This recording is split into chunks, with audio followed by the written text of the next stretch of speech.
कसैलाई कसैको मन जित्न वर्षौँ प्रयत्न गर्नुपर्दछ, तर पनि उसले विजय पाउन सकेको हुँदैन भने कहीँनिर वर्षौँ लाग्ने कुरा पनि क्षणभरमै त्यसको स्वरूप परिवर्तन गर्न सकिन्छ। अर्थात् मान्छेको मन जित्न सकेका उदाहरणहरू पनि यहाँ छन्। वास्तवमा भन्ने हो भने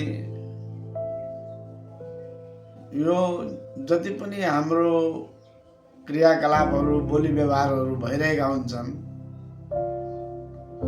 ती सबैको पछाडि मन र मस्तिष्कको भूमिका म देख्दछु।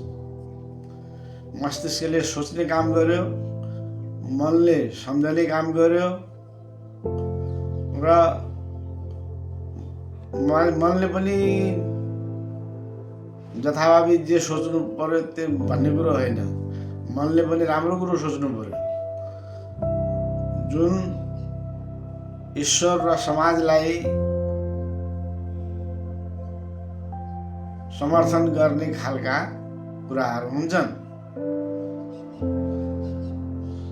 त मानिसको मन कसरी जित्न सकिन्छ, कसरी उसलाई आफ्नो बोली र व्यवहारबाट प्रसन्न पार्न सकिन्छ भन्ने कुरा त्यो स्वयं मानिसमै निर्भर पर्दछ। त्यो मानिसले यो जिब्रो चलाउन जान्यो, दिमाग चलाउन जान्यो, जिब्रो चलाउन जान्यो भनेपछि संसार नै क्षणभरमै विजय गर्न सक्ने अवस्था पनि हुन्छ। भने दिमागको सही प्रयोग नगरेर मनमा दुर्भावनाहरू खेलाएर गर्ने हो भने मानिस चाहिँ ठुलो सङ्कटको खाल्डोमा पर्न पनि सक्छ, उसको जीवनको अन्त नै हुन सक्छ। त सारांशमा भन्नुपर्दा मनलाई चलाउन जसले जति राम्ररी जान्यो उसले त्यही अनुपातमा संसारबाट सुख एवं सुविधा प्राप्त गर्न सक्दछ। सबै कुराहरूको जीवनमा तारतम्य हुनु जरुरी छ। जीवनको एउटै पक्ष मात्र हुँदैन। मनुष्यको जीवन बहुआयामिक छ। त उसले सबै क्षेत्रमा ध्यान पुर्याएर विचार पुर्याएर अगाडि बढ्दै गयो भने उसलाई दुर्घटना हुँदैन होला। हाम्रो आमा भन्नुहुन्थ्यो, भैया हेरेर हिँड, भुइँमा हेरेर हिँड।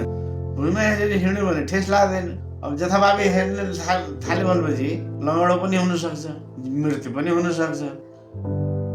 चनाखो भएर प्रति पल हामीले प्रति क्षण हामीले चनाखो भएर अगाडि बढ्नुपर्छ।